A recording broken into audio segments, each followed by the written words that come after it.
Hi hello welcome to 24/7 news TV. ఈరోజు మనతో పాటు సీనియర్ జర్నలిస్ట్ దుర్గా గారు ఉన్నారు. నమస్తే మ్యామ్. ఇప్పుడు నిన్న జరిగిన సభలో నాగబాబు గారి కామెంట్స్ చూసుకుంటే నీ వల్లనే గెలిచింది అనుకోవడం నీ కర్మ అని వర్మ గురించి ఉద్దేశించి కొన్ని కామెంట్స్ చేశారు. సో ఈ కామెంట్స్ని ఎట్లా చూడాలి? అప్పుడు పిఠాపురం పదవి ఇస్తేనే కదా, ఆ సీట్ ఇస్తేనే కదా పవన్ కళ్యాణ్ గారు ఈరోజు గెలిచారు. అంటే మీరు అన్నట్టుగా ఇప్పుడు యాక్చువల్గా తీసుకోవాలంటే కర్మ రెండు ఉన్నాయి. ఇక్కడ కర్మ వేరు, కర్మ వేరు. కర్మ అనేది పనికి సంబంధించి ఉంటుంది. కర్మ అంటే కర్మ కాలడం.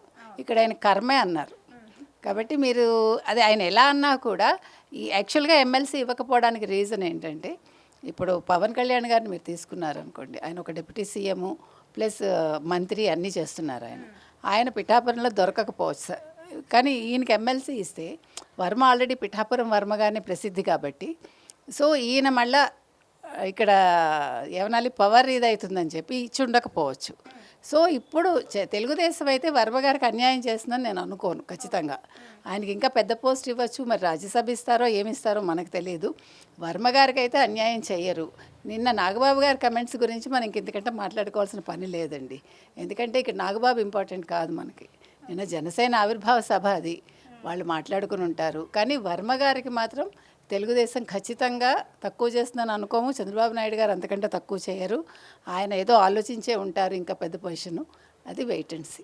ఓకే, పెండెం దొరబాబు గారు రాకతోనే వర్మ గారిని దూరం పెడుతున్నారు అంటూ ప్రచారం జరుగుతుంది. ఇప్పుడు వైసీపీ వాళ్ళ బుద్ధి ఏంటో అందరికీ తెలుసండి. వైసీపీ రావడం వల్ల పార్టీలో కలుషితం అవుతుందా? ఎందుకంటే వైసీపీకి ఇప్పుడున్న గొప్ప పేరు ఏంటంటే బూతుల పార్టీ అని. కాబట్టి ఈ విషయంలో కొంచెం ఆలోచించుకోవాలి ఎవరు జనసేన వాళ్ళు కూడా. అంటే తప్పుగా కాదు, ఇప్పుడు వాళ్ళు నిజంగా అసలు మనం ఇతను చూసుకోండి, పెండెం దొరబాబు కావచ్చు, సరే ఆయన పక్కన పెడితే బాలినేని తీసుకోండి. బాలినే నేను ఆస్తులు పోగొట్టుకున్నాను అన్నారు ఆయన.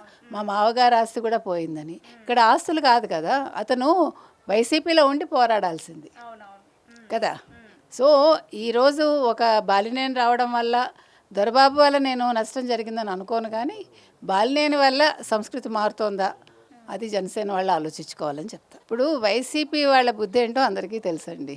వైసీపీ రావడం వల్ల పార్టీలో కలుషితం అవుతుందా? ఎందుకంటే వైసీపీకి ఇప్పుడున్న గొప్ప పేరు ఏంటంటే బూతుల పార్టీ అని. కాబట్టి ఈ విషయంలో కొంచెం ఆలోచించుకోవాలి ఎవరు జనసేన వాళ్ళు కూడా.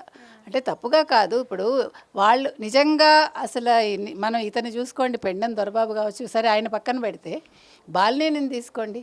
బాలినే నేను ఆస్తులు పోగొట్టుకున్నాను అన్నారు ఆయన. మా మావగారు ఆస్తి కూడా పోయిందని. ఇక్కడ ఆస్తులు కాదు కదా, అతను వైసీపీలో ఉండి పోరాడాల్సింది కదా. సో ఈరోజు ఒక బాలినేని రావడం వల్ల దొరబాబు వల్ల నేను నష్టం జరిగిందని అనుకోను, కానీ బాలినేని వల్ల సంస్కృతి మారుతోందా అది జనసేన వాళ్ళు ఆలోచించుకోవాలని చెప్తా. Okay ma'am, thank you so much.